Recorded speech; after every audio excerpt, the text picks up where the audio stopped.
This week, Lab TV travels to an Air Force research lab in Dayton, Ohio, where engineers are using a video game technology to help them design very tiny aircraft called micro-air vehicles. So what we really want to do is create something that can fly down into the urban environment. We call it an urban canyon.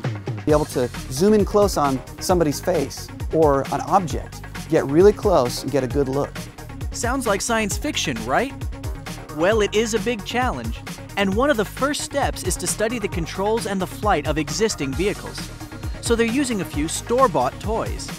These things, we know they already fly. They already do the job, not well, but they do fly. So we've purchased them so that we can have a look at how they work. We can test them out on the lab equipment, and once we know the equipment works, then we can begin to develop our own tools. They're teaching computers to track and fly these tiny aircraft in a very special red room. Sometimes we like to call this room the micro aviary, or really it's our hover chamber. It's a 37 by 37 foot room where we do flight testing. Now, if you look around, you'll see quite a few different cameras that are mounted up.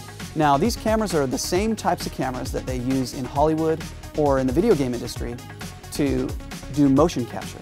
Motion capture, or mocap, is the process of recording movement and then converting it onto a digital model. First, you put a person in a black suit covered with white markers, and you capture their motions with special cameras. That information is then sent to a computer to build a skeletal model. Graphic artists cover those models with skins to create realistic characters. We use the same technology here in the Air Force to track vehicles. So you can see this helicopter has some little dots on it. Well, as I move it around inside this room, these cameras can see those dots, and they tell us exactly where this helicopter is within the room. Let me explain how this camera system works. I've got one of the cameras in my hand right now. You can see behind me that they're lit up. This is a ring of LEDs, of lights, that shine down onto an object. Well, there's a lens right here that receives light back into it. So if I take one of these LED lenses and I shine it onto a vehicle with one of these markers on it, the light will travel down and bounce right back into the lens. Okay, it's looking good. I'm tracking. Looking good.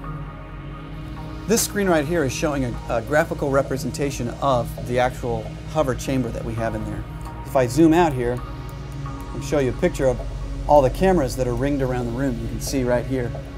Those are each of the cameras. The blue lines are actually showing the object. Each blue line represents that camera is tracking the object. So if I zoom in, I can find that object right here.